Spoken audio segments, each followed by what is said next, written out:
Good chalice lighting words to follow up on the beautiful flower ceremony today. And though it wasn't said specifically in the service, I sure want to thank the choir and everyone who participated to make that cantata happen today. It was so beautiful. These are the words of Adam Slate. We gather this afternoon as one community, a community united by common ideals, love, justice, diversity, freedom, mutual care, equity. Yet looking around at the faces around us, we know that each face represents an individual, every one of us with their own story, needs, strengths, and faults. And so we light our chalice today as we start this annual meeting to honor our common connection and also the uniqueness that lives within us.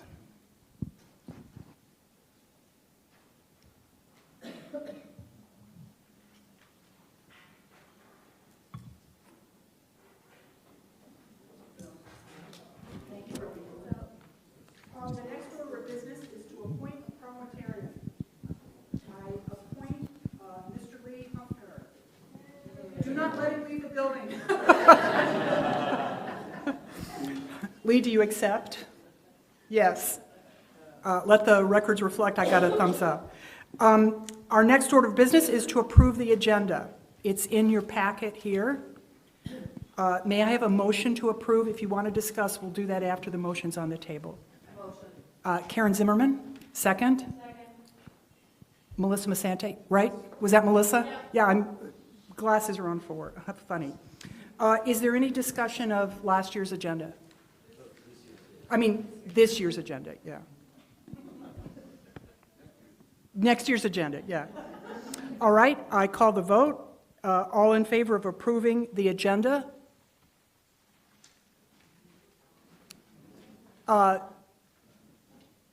Maybe it would be better to ask who doesn't approve it, rather than have to fight. Is there anyone who doesn't approve the agenda? All right, we are approved. Our consent item is the minutes of the June 4th, 2023 annual meeting. That's last year's annual meeting. May I have a motion to approve the consent items? Carol. Second, Steve. Any discussion on last year's minutes? All in favor? Not in favor. Unanimously, passes unanimously. All right, now we come to a point, open member input. We did this last year, it worked pretty well. I ask you to keep your comments focused and brief, but this is your chance to talk to the congregation and talk to the board. I'm looking for raised hands, and I think Scott has some microphones, and there's some microphones out there. Yeah, there's another microphone. Would anyone like to give some input? God, it is a nice day. I know people just want to get it done. There are going to be chances for input later on in the meeting at various things. But if anyone has any general comments, please raise your hand. Mr. Zimmerman. Here you go. We can't get skunked here. I got to say something. So I just wanted to, maybe not on behalf of the board, but on behalf of myself, thank everyone who's been involved with keeping this building up and running over the last year. That's our new campus team, and obviously Vicki in the office. I know that there's been a ton of work that's happened behind the scenes, things that happen at this church, things break sometimes, and yet services go on as scheduled on Sunday. That's because of the people here who are working, and I wanted to just say thanks.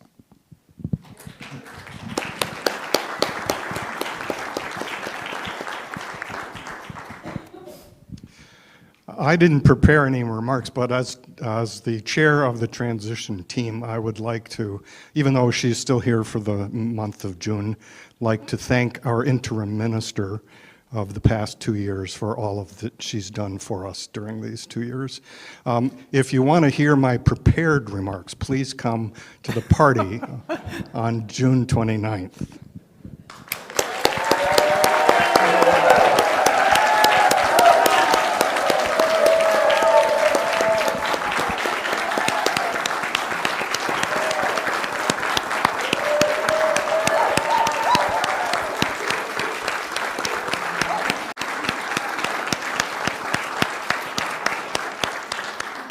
Thank you, Reverend Yulin. Thanks, Eddie. All right, I'll go on to the next item. Minister's message. Yeah.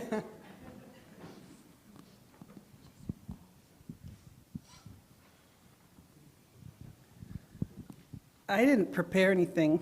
I just want to say a couple of things. Well, for one thing, my large report is in the annual report, and I hope you get a chance to read it. It's kind of a review of the whole interim time and what's happened and what's been accomplished and a little bit of what there is left to do. I'm using my 3 remaining sermons in June to talk about looking back and being present and looking forward. And so I look forward to being in that conversation with you as we wrap things up. I do think that one of the things I really want to point out is the last part of my report in the annual package, which is in the annual report, which just talks a little bit about what it means to have a successful interim ministry. Not the least of which is that the fact that you have successfully called your new minister, which is so exciting. I watched a little bit of that ceremony online. Gosh, it's been like 5 weeks ago or 6 weeks ago already. It's crazy. There was so much energy in the room, and it feels like it's here again today. Like maybe that energy is just building on itself, and you're here to like really do the work of the congregation, which is so wonderful. But I'll just lift up that, the congregation, just as they did for Settled Search, the search team prepared a profile of the congregation when they went into interim search. And in there, the question is asked, what do you think a successful ministry will look like? And the things that were mentioned were to renew and rebuild post-COVID, to reestablish a membership committee and design a realistic strategic plan, and to assess the current operating structure, bylaws, processes, and practices. Some of those things we did really directly, and some of them have just been happening under the surface all along. So, as I say, I leave it to you to kind of assess if you thought those goals were met. But in my eyes, I think probably the biggest thing that has happened during this time is that you've made such strong progress toward rebuilding relationships and restoring trust among yourselves. And if that's all that happened, that was enough. So I'm proud of you.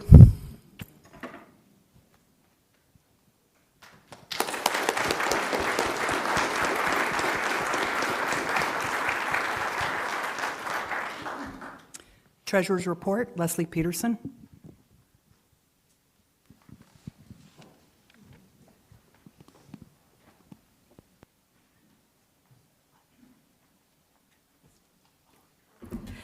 Good morning, everybody. Before I review the financials, I do want to thank your accounting team, which consists of Joyce Cable, Abby Duggins, Suzanne Nason, and Bill Swanson. They are here twice a month, basically counting the offering along with Vicki Bando. So if you want to follow along with me, all of the information is in the packet with the agenda. And so just to sort of preface, a budget is a best guess of what we hope the year will look like from a financial perspective. It's a roadmap on moving forward, but the map isn't always the road that we end up traveling during the year. And for the fiscal year just ended, we budgeted a deficit of $13,867, knowing that the goals of increasing staff wages, equalizing benefits, increasing funding for social action and racial justice work, and providing more financial support to the UUA was a stretch financially, but important goals to commit to. This is a cultural shift for us, moving away from a mindset of scarcity where never enough was the lens through which we crafted the budget and every dollar was agonized over, to embrace a culture of generosity, a culture of enough. Doing so has allowed us to dream bigger and to find the courage to take manageable risks. So how did we do this year? On the income side, income was less than budgeted. As in the past years, the endowment fund has provided funding for operations for this year, the amount was $40,000. Contribution income, which is pledged income and non-pledged income, was below budget by $12,000. Fundraising was under budget by $15,000, with no fundraising occurring this year except for the carryover of $9,488 from the auction that was conducted in 2022. As an aside, fundraising is an area where the stewardship team needs help for ideas and implementation, including conducting the 2024 auction, which will be occurring this November. At $576,285, total income was $20,604 below budget. On the expense side, for expense categories, property expense, which includes utilities, campus, operations, repairs, and technology, was 3% over budget. Personnel expense was 6% under budget. Insurance costs, professional expenses, transitional ministry costs, wages for sexton, maintenance, and RE staff are the primary reasons for personnel expense being lower than budget. The final expense area, program expense, which includes all programs, office, committee expenses, along with support to the UUA and other local membership organizations, ended the year 16% under budget. In summary, the budget called for the year to end, as I mentioned earlier, with a deficit of about $40,000. But lower expenditures offset lower income for a net surplus, wait to hear this now, of $654. This is the fifth year out of the last six with the fiscal year ending with a surplus. In terms of overall financial position, the church's only debt is $156,000 that we owe on the mortgage of this building and land to Waterstone Bank. And as of today, our cash position is sound. We have over $333,000 with deposits at Waterstone and Johnson Banks. Any questions? Cool. Leslie, did you do both of them in the presentation? Yeah. Okay. Thank you, Leslie. And let's have a round of applause for this, like a lot of hard work that went into this. All right. Now we are to the presentation of the operating budget. And that is Deb.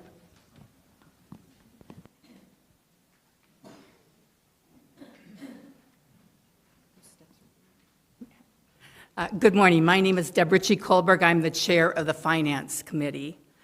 On sheet number 5 in the agenda packet is the 24-25 operating budget that was developed by the Treasurer and Finance Committee and approved by the Board of Trustees.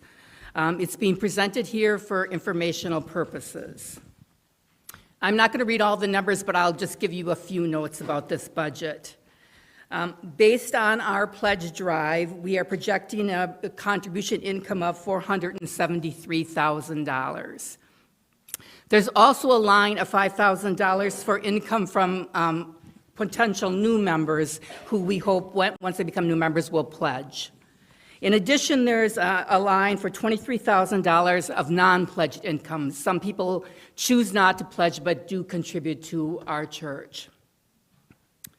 For the property area, we've got modest increases in all lines. The most The most notable is the property insurance, which increased about 28% last year, and we expect it will again increase this year. I know I've seen the same in my own homeowner's insurance, so that's the way that is. For personnel expenses, we have brought employees' benefits into alignment so that all staff members receive the same benefit options. In addition, we've continued to increase staff wages. We are working towards UUA recommended midpoints for our salaries for our staff. So the bottom line is that, again, this budget projects a deficit of $23,772. While this isn't ideal, this is the reality of where we're at. And as Leslie mentioned, we've ended with budget surpluses in the last 5 of the last 6 fiscal years. And so given that, the Finance Committee and the board felt that this was an acceptable risk. The Finance Committee and the Board of Trustees will monitor income and expenditures carefully throughout this year and adjust if it's necessary. Are there any questions?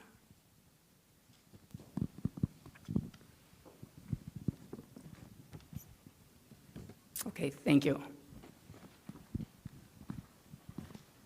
And thanks, Deb. This is important work. All right, I call to the podium the Endowment Committee, or for the Endowment Committee report. I'm sorry, not the whole committee.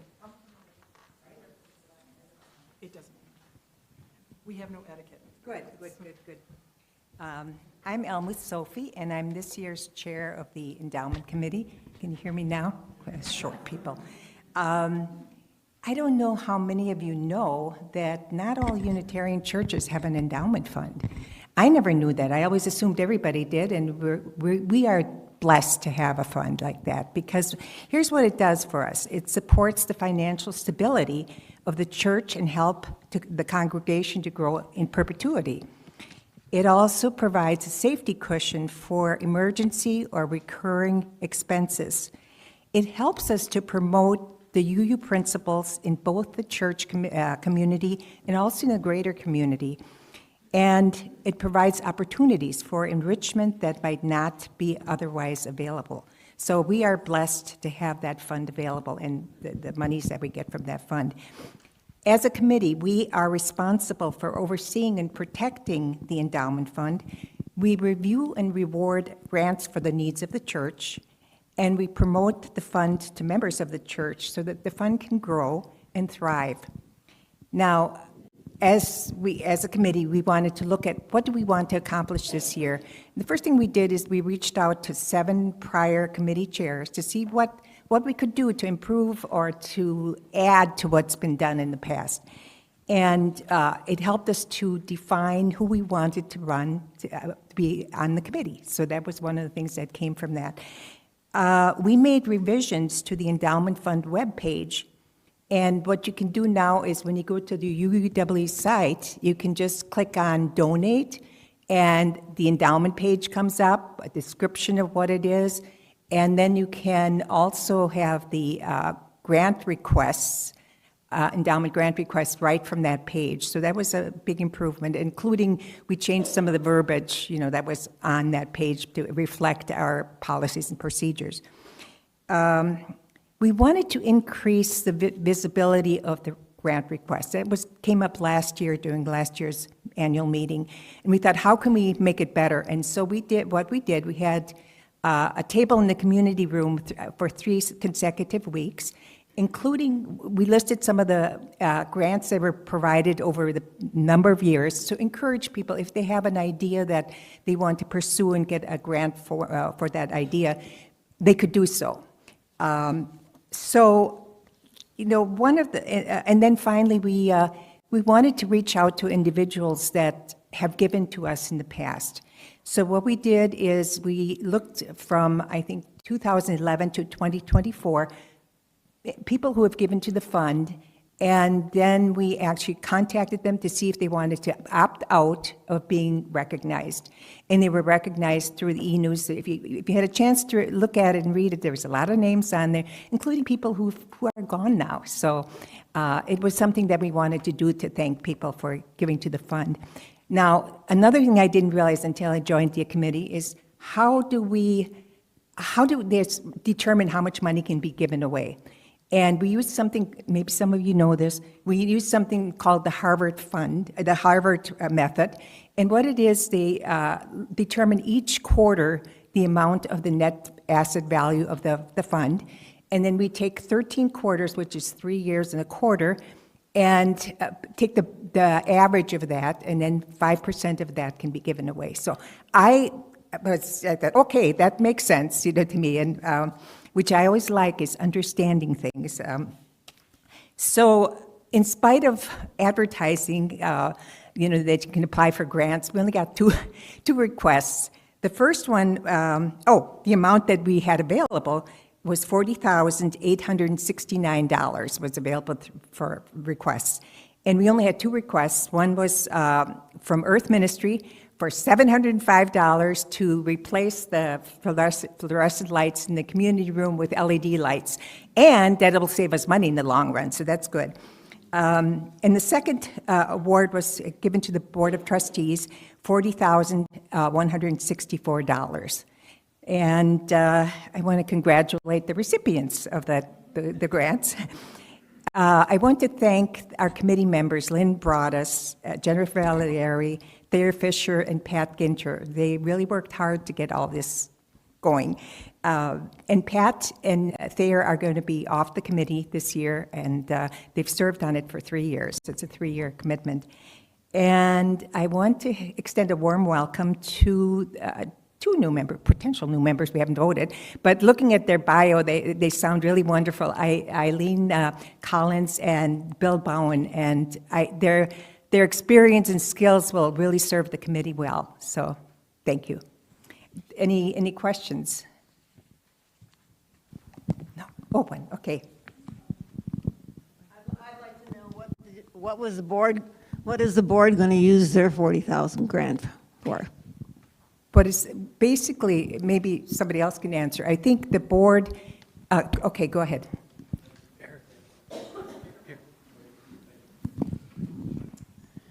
That's a good question. Thank you for asking it, because I was thinking when you said that it was granted to the Board of Trustees, it'd be more accurate to say it's granted to the operating fund of the church.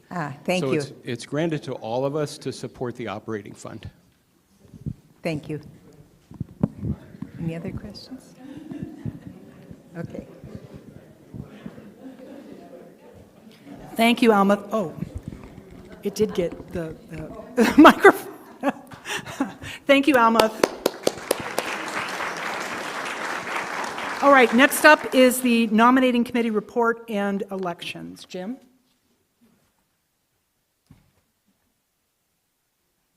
Thanks, Jeannie. And the nominating committee did some really great work this year. I just really want to thank the members who got together to make that happen. Gina Barton, Julie Jordan Brown, Julie Mayhew, and Scott Kapishke, and then Pam Beatty, who had to step down, but she was there in spirit. So just want to say this work that this committee really, it's really a wonderful part of what makes our church who we are. And I would really recommend to anyone who's half thinking about it, consider being on the nominating committee in the future years. It's super rewarding.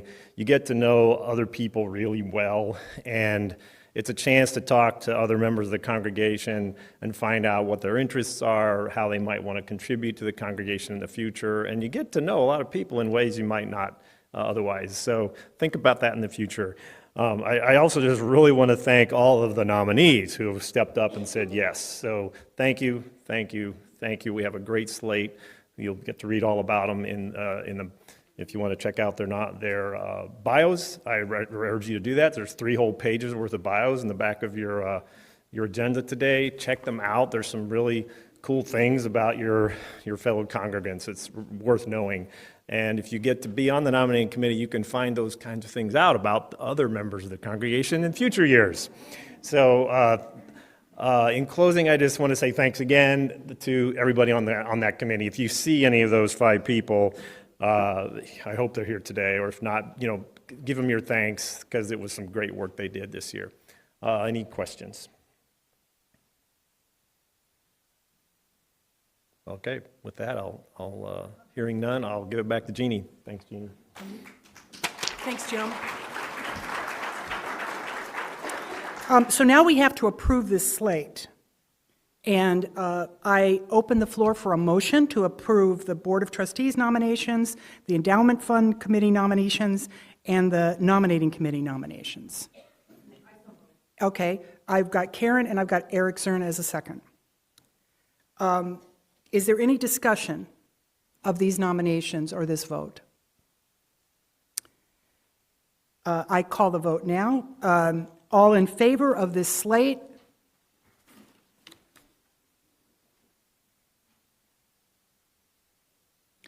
Are there any nay votes?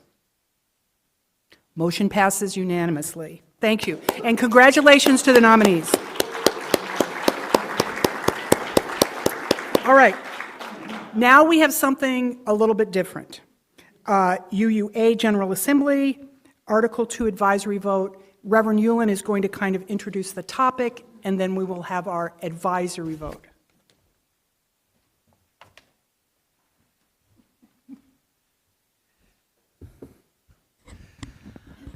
Okay, so as I think you all know, Unitarian Universalism is a living tradition. Our sources of inspiration aren't sealed, not fixed. We're always open to learning more, doing better, and to keep evolving. So Article 2 refers to the section in the UUA bylaws, the Unitarian Universalist Association bylaws, that contains the purposes of that association. And it's in that section that the current principles and sources are named. Now, this process to revise that section has been unfolding for 4 years. And the first vote to approve happened overwhelmingly at last summer's General Assembly. The bylaws themselves require a significant change to go through a 2-step approval and revision study process. So it has to be approved once, then go through another year of study and be approved again in order for there to be a binding change. So since last summer, there have been more consultations and a few changes, a few amendments, and now a final proposed change to that Article 2 is coming to General Assembly this June. And a copy of that final proposal is in your packet. I hope you've seen it before and looked at it.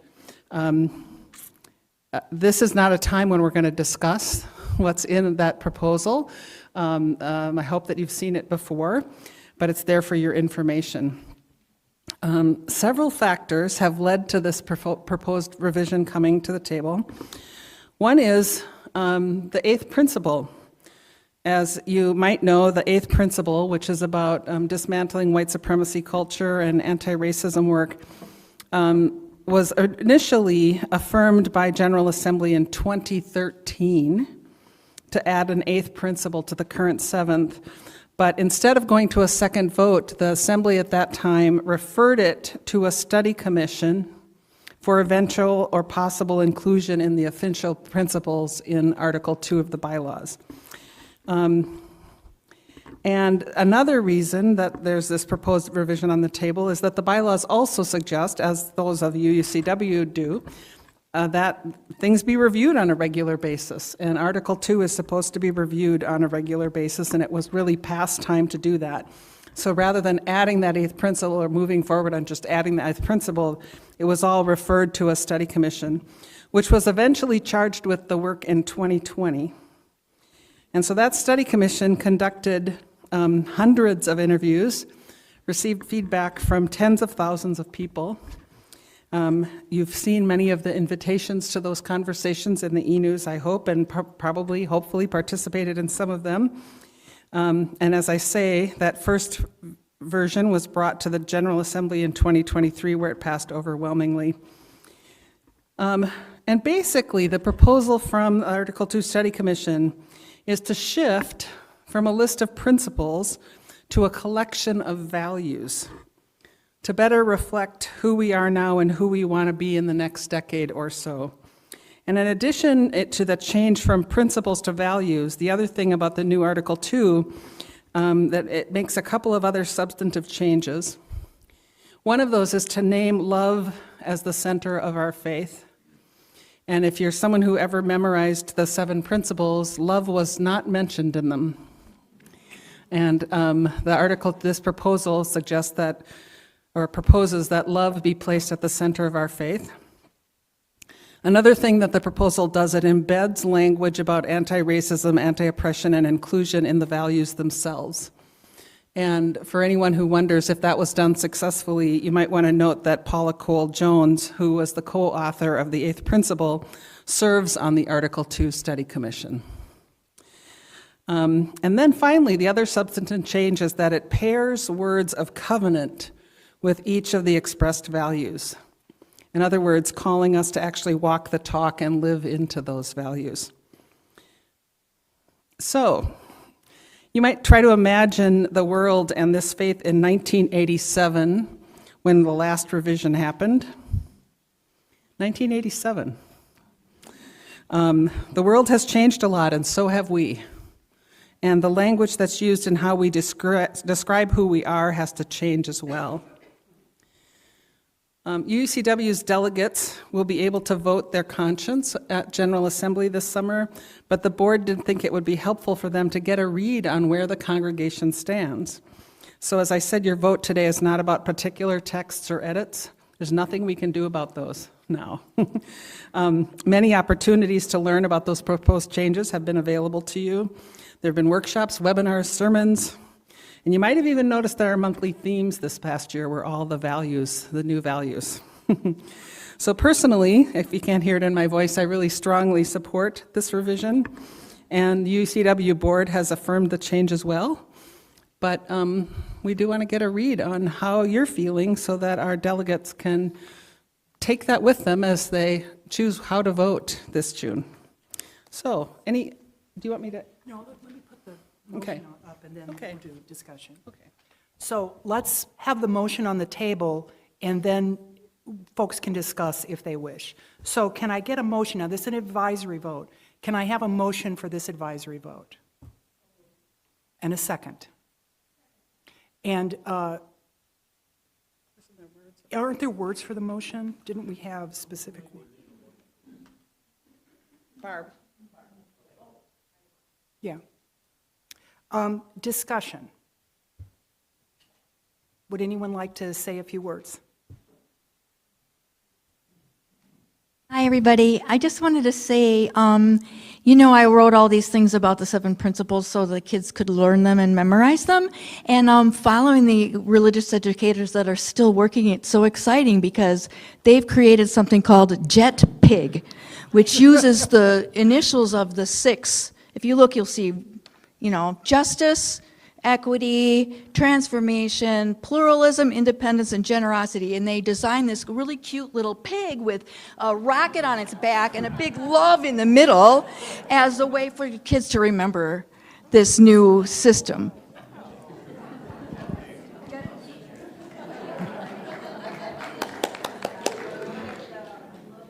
Is there any other discussion? Phil Croner. I just wanted a clarification. Is the motion to vote yes to approve the recommendation? Yes. Yes. A motion to a vote yes approves Jet Pig.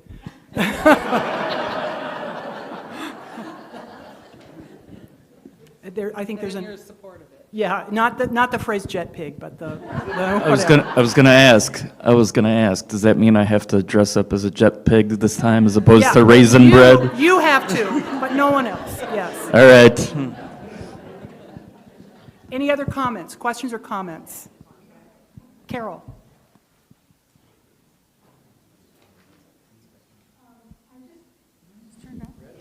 Right.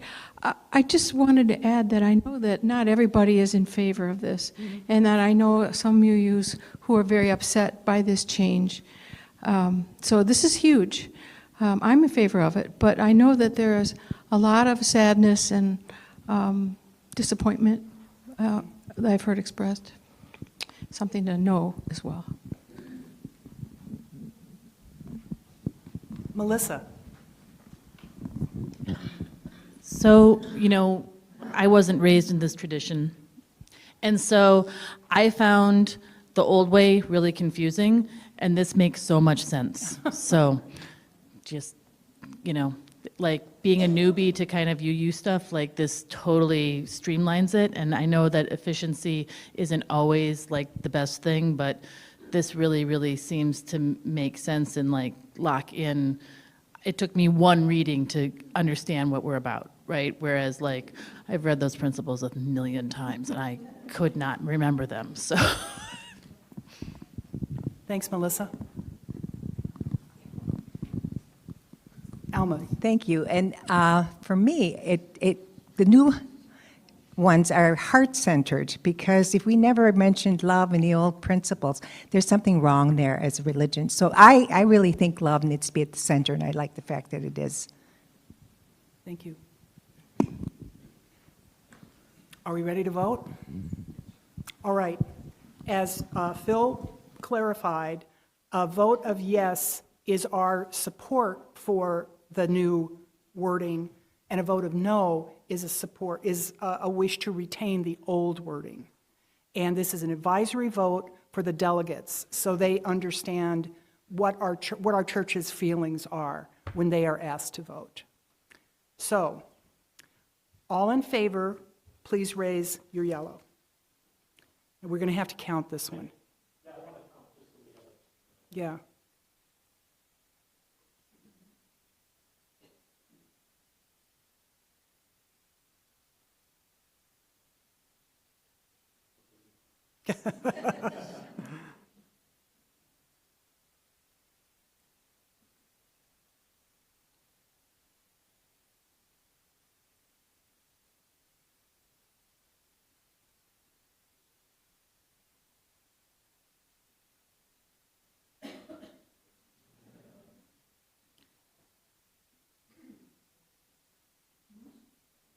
Rob, did you get me too?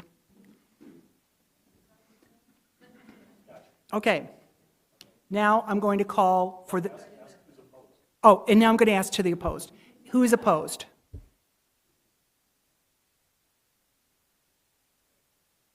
So we are not unanimous, but we are over majority in favor. Thank you, everyone. This is not simple. There are going to probably be amendments. Carol's right. There are lots of people who don't like this change, and we're just going to have to keep going down the path with it. All right, President's report. That's me.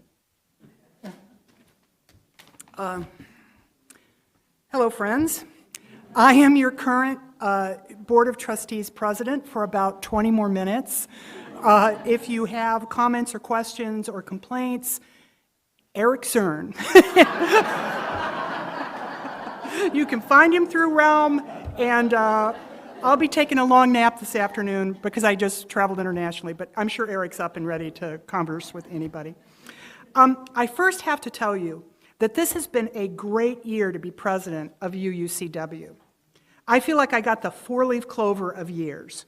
Your Board of Trustees, all 9 of us, and I'm not going to name us, but there's a placard out there with all of our, beautiful pictures, with the addition of ex officio members, Treasurer Leslie Peterson, Reverend Ewan, and Church Administrator Vicki Branville, have met each month and discussed and resolved numerous church issues, many of them day-to-day issues, such as requests for funds for various projects that folks here are interested in, and some of a more unique nature, such as addressing issues of our church governance structure and educating ourselves on UU Board of Trustees best practices.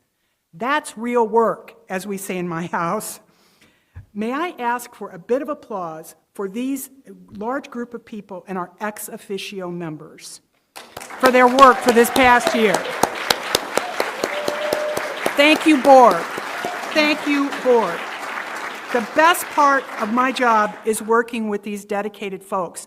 And I'd like to tell you all, if you have any interest in the work of the Board of Trustees, it is a completely transparent process. You can You can attend any meeting, you can attend it via Zoom, you can attend it in person, you can have comments, you can talk to board members. Please satisfy your curiosity, and if you would like to be part of us, please say. We've accomplished a lot this year. We're picking up momentum, and we've got lots to look forward to next year. What have we accomplished? One big goal we've met is our quest for a new minister. That was a big job, and I'm going to remind people that it started last year with the understanding and research into the steps of calling a minister, which no one here has done in almost 20 years, analysis of member recommendations, and recruitment of a search team. Does everybody remember that? That was real work too. The search team's successful presentation of a candidate and the joyful celebration we had here a month or so ago when we successfully called a minister. Good job, UUCW. Good job. We've also put our shoulder into the interim process, where we were led by our beloved Reverend Yulin in examining ourselves and the history of our church, and the significance of that history to our current life. Did we find some spiders under the rock? Yes, we did. But now we know, and we're stronger for it. The excitement around our new mission statement is a sign of what we can all do together. The Board of Trustees has spent a great deal of time this year developing some long-term goals. We had a few retreats and many emotional and thoughtful conversations, and those aren't mutually exclusive, to come to these 3 goals. We addressed the goals this year and will continue to address them for at least the next calendar year. So this isn't just, it doesn't end today. This is going on to next year. Those Board of Trustee goals, which are printed on every Board of Trustees agenda and discussed at every meeting, are to better define and better clarify our church and board structure. Have you seen that operating thing that has like 12 things going 12 ways? We can clarify that. We can do better. 2, develop a long-range financial goal. And 3, work on integrating our brand new mission statement. How are we picking up momentum? You can see it every week in the e-news and by listening to people here talk about what's going on. We have more engagement in Infinity and Interest Group, Twisted Stitches, the new Outdoor Activity Club, folk dancing, the Rainbow Connection. These are just some examples that came to me while I was thinking about this. There are lots of them. And more exchange and interest in our social action interests. You see this in Realm, you see this in emails. We are more active and engaged. Our pledging stewardship goals are met, and we're strengthening church committees involved in important church functions, like the Grounds Committee and the Safety Committee.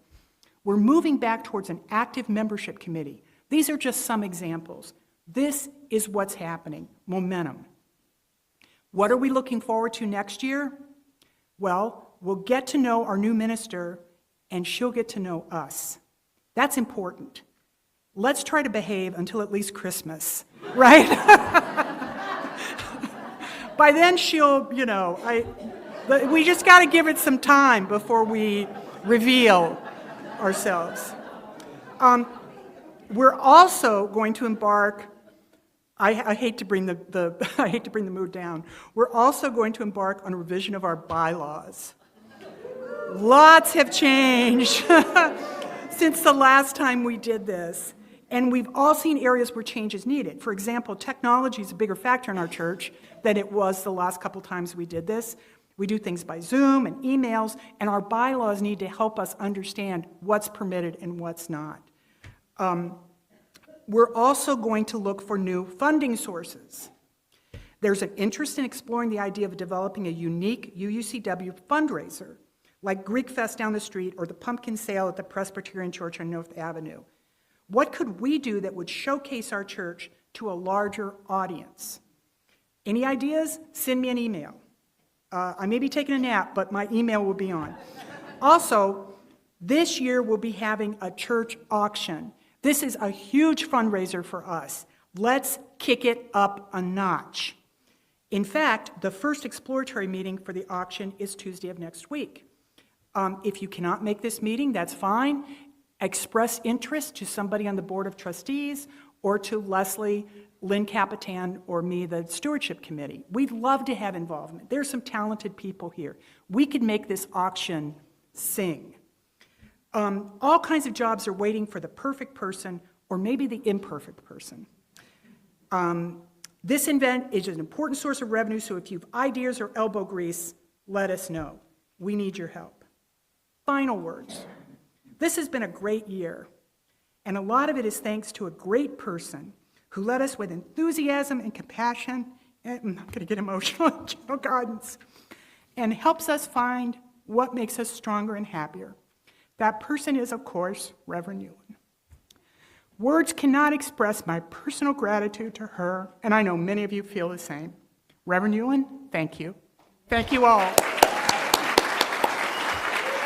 That's it. That's the church year. Thank you. I now call for the UUCW awards and recognitions. I think that's Barb, right?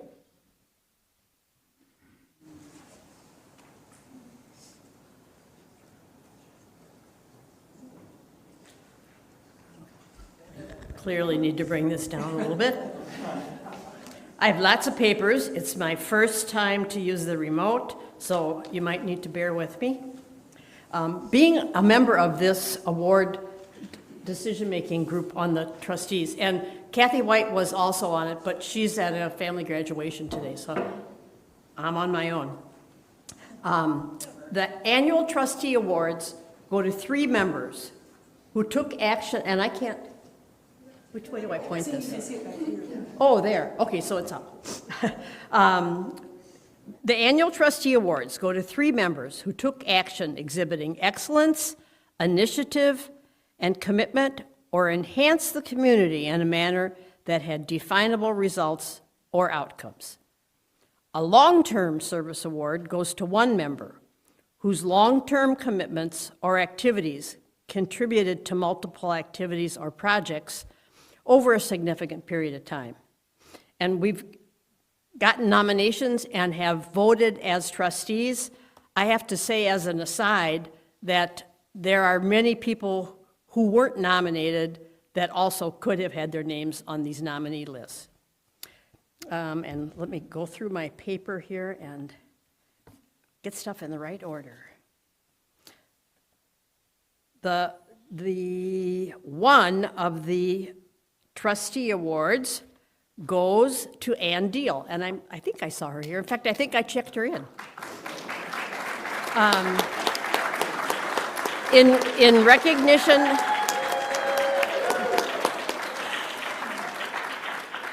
recognition of her exemplary leadership of the membership committee and the engagement team, she revitalized UUCW's orientation sessions and reinstated the newcomer table, fostering a strong sense of belonging. Her calm, welcoming demeanor and boundless energy have significantly enriched our community our church community. And I don't know where she, oh, okay, she's hiding behind Reverend Young.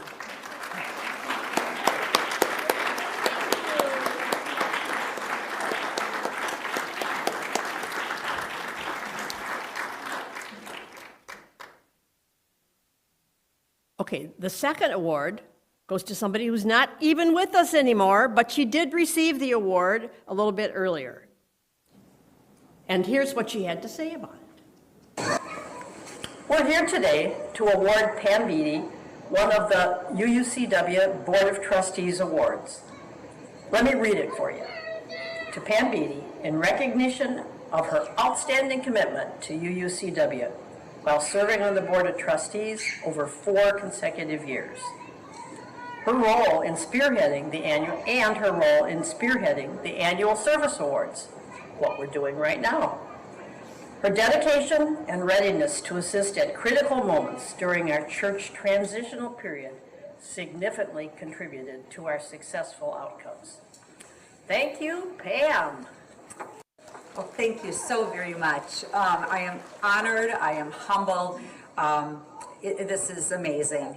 It's so appreciated. And I just want to say again, get out there, get involved, get involved in something. It makes all the difference in the world. And by giving, you meet friends and you learn things, and don't ever think you're not smart enough or you're not capable to do it. Just get out there and try. You'll love it and be so glad that you did. Thank you so much. Thank you, Barb. Thank you. Congratulations.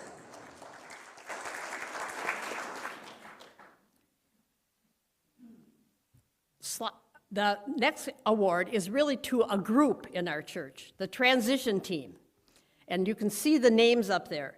Eddie Daniel, Phil Croner, Karen Engelking, Carol Lou Nelson, Darth Jennings, and once again, Ann Deal.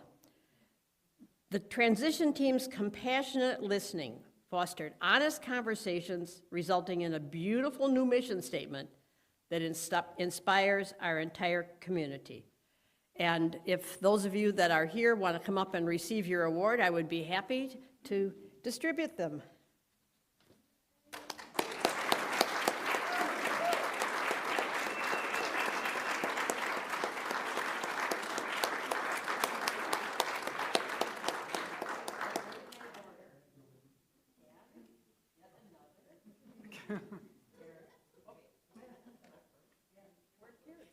She's right, Carol Lou's over there. Carol Lou's in the, no, she's right there. Oh, okay, take it to her. Thank you so much. Congratulations.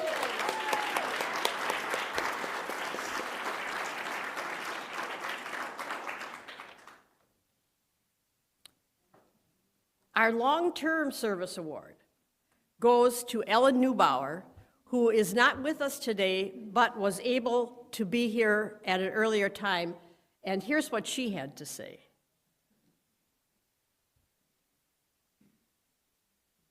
I think. Maybe. Click it again. No. Go back. I'm not sure. Oh, okay.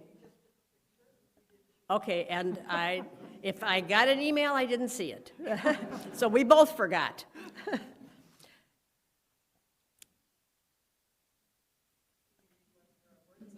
I can do that, thank you. In recognition of her dedication as the organizer of UUCW's monthly food pantry collections since 2010, think about where you were in 2010, Ellen has exemplified compassionate service, ensuring that the needs of our community were met with joy and diligence. Her role as a member of the Social Action Council has inspired many. So congratulations to Ellen.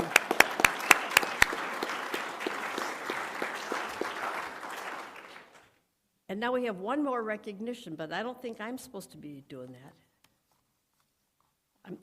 I'm looking at Rob because I thought he was, but certificate of recognition to the, I'm glad I'm not the only one who, misses a couple. Get all my garbage here. All right. Okay, I'm that guy who keeps moving this up, so.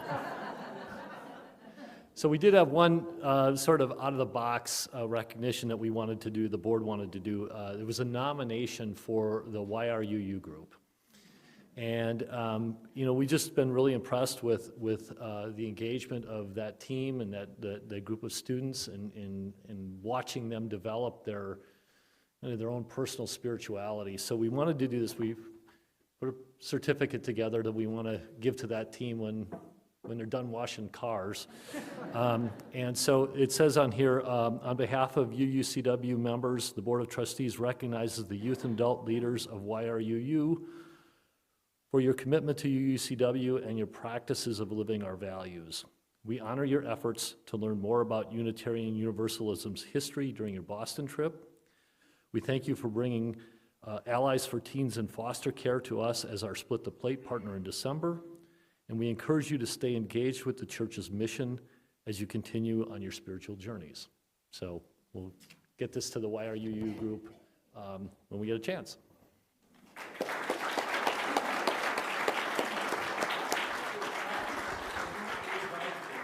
Oh, yay! Thank you, Barb, and thank you, Rob. These are important awards. Closing words from Reverend Yulin.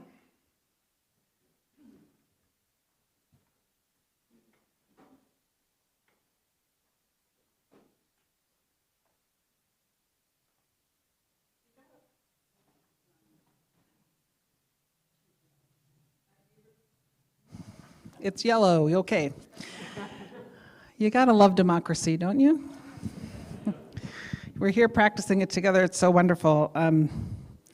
I thought when Jeannie started to say the special person that she was gonna thank, she was gonna thank herself. I thought that's what was coming. Over these 2 years, the boards have been so great to work with, and I can't say enough about the transition team, and the search team, and the interim search team, and all the teams that I meet with all the time. There's so much energy and love for this congregation. It's just been a blessing to work with you all. So, with the words of Marjorie Newland Lemming, let us go forth into the world. Let us go forth into the world through a door of hope for the future, remembering these words by Martin Luther. Even if I knew that tomorrow the world would go to pieces, I would still plant my apple tree. So may it be with us.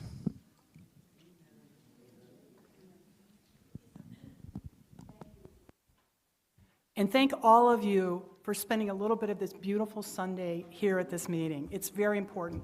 I will now accept a motion to adjourn. Okay, who's the second? Darth. All in favor, no discussion. Have a great Sunday, everybody.